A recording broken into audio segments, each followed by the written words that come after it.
Ghatal master plan নিয়ে আমরা 2024-এ আমরা কথা দিয়েছিলাম, এটা আমরা সবাই জানি। এবং সেই কাজটার মধ্যে 500 কোটি টাকা স্যাংশনও হয়েছে এবং অনেকগুলো সুইচে রিপেয়ারিং কাজ চলছে, অনেকগুলো হয়ে গেছে, 90% কাজ অনেকগুলো বাকি আছে এবং আমরা এই মাসের মধ্যে শেষ হয়ে যেটা আমাদের ফার্স্ট ফেজের কাজ করছি। যেটা মেজর কাজ সেটা হচ্ছে ল্যান্ড অ্যাকুইজিশনের কাজ। আমরা শুনেছি মানুষের অনেকগুলো মিছিল বেরিয়েছিল, ঘাটাল মাস্টার প্ল্যান দিয়ে ঘাটাল মাস্টার প্ল্যান বলা হয়, তখন সিএম ম্যাডাম উদ্যোগ এবং নতুন করে ডিজাইন তৈরি হয় এবং যতটা কম ল্যান্ড লাগে, যতটা কম শিফটমেন্ট হয়, অনেকগুলো মার্কেট, অনেকগুলো বাড়ি তাদেরকে শিফট করতে হবে, এটা সিএম ম্যাডাম দেখেছেন এবং নির্দেশ দিয়েছেন নতুন ডিজাইন করতে। এবারে নতুন ডিজাইনে যেটা হচ্ছে কি আমাদের 40% কম ল্যান্ড লাগবে, সো দ্যাট কম শিপমেন্টটা হবে, কম সব মানুষের কষ্ট কম হবে।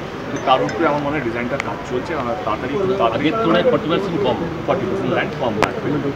তো সেই জায়গা থেকে সেইটা সিদ্ধান্ত অফ দ্য ডে, এই পুরো ঘাটাল মাস্টার প্ল্যানটা কোনো সরকারের জন্য, মানুষের জন্য, মানুষ যেন শান্তিতে থাকতে পারে। আমরা কারোর জোর করে ল্যান্ড নিতে চাইছি না, যেই হোক না কেন।